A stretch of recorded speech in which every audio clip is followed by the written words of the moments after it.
रमज़ान आया तो क्या बदलेगा? क्या आपने कभी सोचा है? अगर ये रमज़ान भी पिछले रमज़ान जैसा गुजर गया, तो शायद अगला रमज़ान हमें नसीब ही ना हो।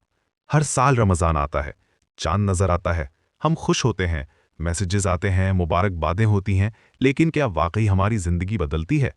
रमज़ान सिर्फ भूखा और प्यासा रहने का नाम नहीं, ये महीना है अपने रब के करीब आने का, ये महीना है अपने गुनाहों को धोने का, ये महीना है एक नए इंसान बनने का।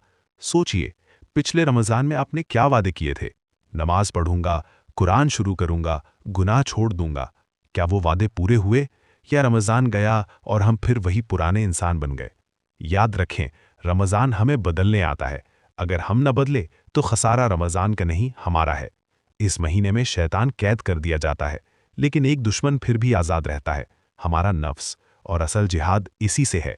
ये 30 दिन आपकी तकदीर बदल सकते हैं, आपका दिल बदल सकते हैं, आपकी आखिरत बदल सकते हैं।